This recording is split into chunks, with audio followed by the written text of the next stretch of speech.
Assalamualaikum warahmatullahi wabarakatuh, teman-teman semua. Bersama kami Nurse Dialisis RSUI. Di sini saya akan menjelaskan tentang pilihan terapi pengganti ginjal ya.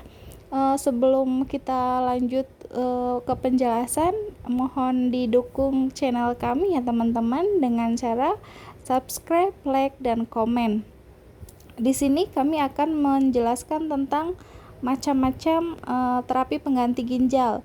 Terapi pengganti ginjal itu ada 3 macam ya. Yang pertama peritoneal dialisis, yang kedua hemodialisis, dan yang ketiga itu transplantasi ginjal. Nah, bagaimana sih penjelasannya?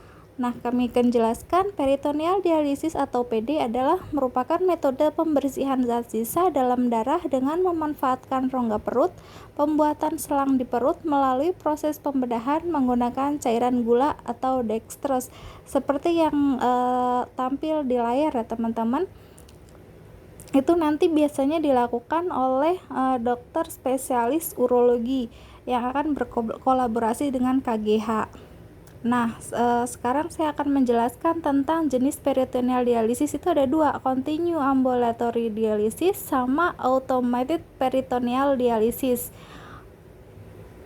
Kalau yang CAPD umumnya dilakukan sehari itu 4 kali dengan sesi 30-40 menit per sesi. Fleksibel dilakukan sepanjang hari, manual dengan tangan dilakukan sepanjang hari selang waktu 4-6 jam ya.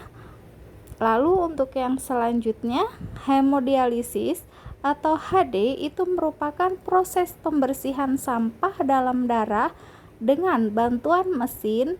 Lamanya itu dilakukan 3-5 jam per sesi dalam 2-3 kali seminggu di rumah sakit ya. Biasanya kita lakukan. Pasien dibuat akses pembuluh darah untuk tindakan. Nah, di sini kita akan menjelaskan tentang transplantasi ginjal. Transplantasi ginjal itu terapi pengganti ginjal yang melibatkan pencangkokan ginjal sehat dari orang hidup atau mati kepada orang yang membutuhkan, dilakukan melalui prosedur pembedahan ya. Nanti itu sebelum kita transplantasi biasanya kita di screening dulu, cocok atau enggak nih untuk pendonor sama yang akan didonorkan ya. Nggak semuanya itu bisa dilakukan dengan percuma. Nah, keuntungan, kerugian, dan kontraindikasinya apa aja sih? Nah, di sini akan saya jelaskan tentang PD. Keuntungannya itu fleksibel, memungkinkan pasien mempertahankan aktivitas dan gaya hidup. Nah, ini intinya kalau PD itu bisa dilakukan kapan saja ya, mandiri. Kontraindikasinya itu ada riwayat kehilangan fungsi perut, tidak memiliki pendamping PD ya, cacat pada rongga perut yang tidak dapat diperbaiki. Resiko atau kerugiannya itu adanya infeksi ya, resiko hernia juga bisa.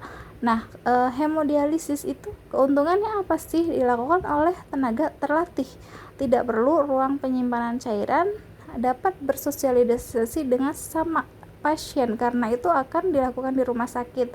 Terus kerugiannya dilakukan pemenusukan jarum setiap tindakan, terus adanya resiko infeksi darah dan perdarahan, harus ke rumah sakit untuk lakukan tindakan. Kontraindikasinya itu tidak ada akses ya, terus alergi juga. Terus transplantasi ginjal, keuntungannya apa sih? Tidak memerlukan terapi dialisis, batasan diet, dan konsumsi air yang berlebih. Terus harapan hidupnya itu lebih besar, kualitas hidup juga lebih baik.